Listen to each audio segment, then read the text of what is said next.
What's up everyone, it's Hash, and today, unfortunately, I need to make a video about Children of Bodom's lead singer, Alexi Laiho, who passed away in his home in Finland last week at the age of 41. Alexi's record label released a statement saying that he did pass away, and they mentioned some health conditions that he had been suffering from for a while. They don't mention what those health issues were. However, back in 2012, Children of Bodom had to cancel some shows because of a severe infection that Alexi had. The articles that I read mentioned severe stomach pain, and I know he also broke his shoulder after that. However, there really isn't much information about what happened to him this time around or what his health condition was.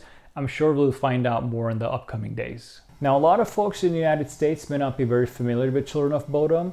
However, they are a pretty big European metal band, and they're actually one of the best-selling acts to come out of Finland.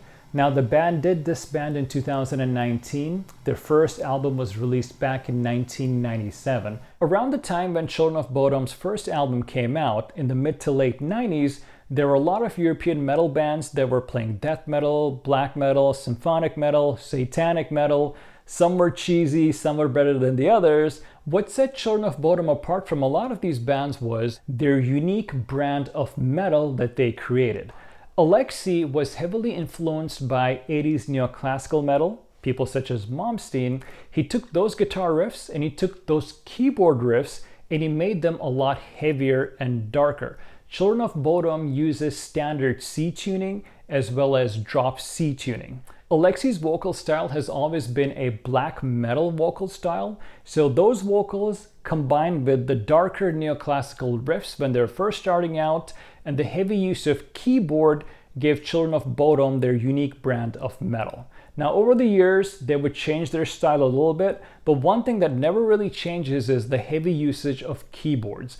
In their first album, Alexi was playing some of the keyboard parts himself. So definitely check out their first album called Something Wild. Their most commercially successful album was Hate Crew Death Roll. That put them in big festivals. They were able to tour with a lot of their idols, and the band did disband in 2019. It seems like it was just yesterday when Children of Bodom played here in Los Angeles at the House of Blues.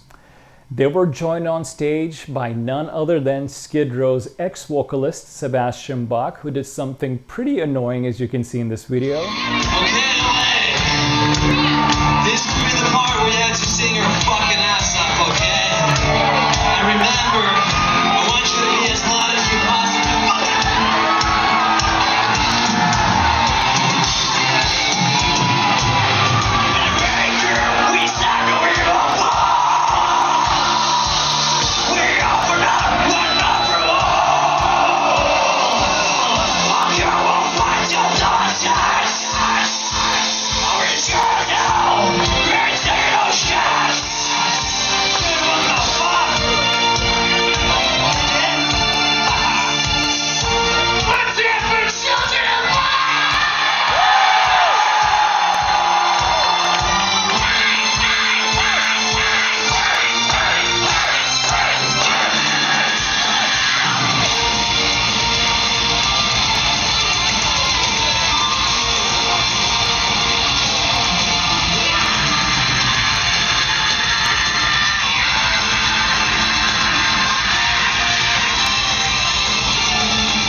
It's a real shame that people are not going to be able to see these guys play live again.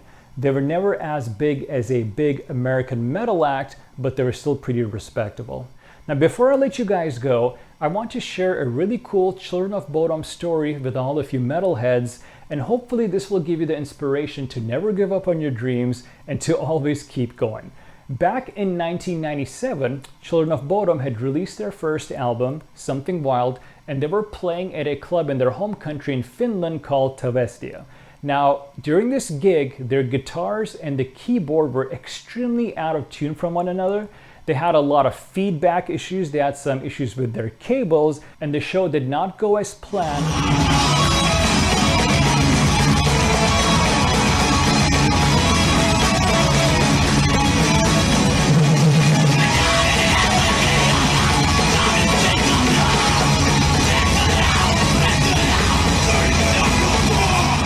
after this show, Alexi was depressed. He thought the band was going to end. He thought that they were not going to get anywhere with this. In 1997, we played in this Talastia club, which is the legendary club in Helsinki. We just fucked everything up, you know, just everything. We somehow screwed it up totally. I don't even know what went wrong. I think we were out of tune, snapping strings. Alexander forgot to...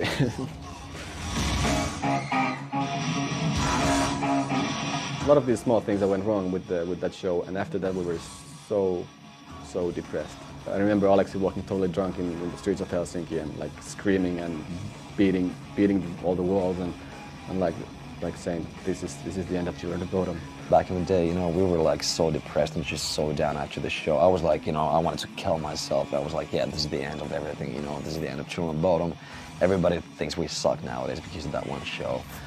Tänään mikään ei toiminut. Vittu, mä otin niin päähän koko keikan. Mä soitin ihan päin vittua, kun mikään ei toiminut. Oikeesti.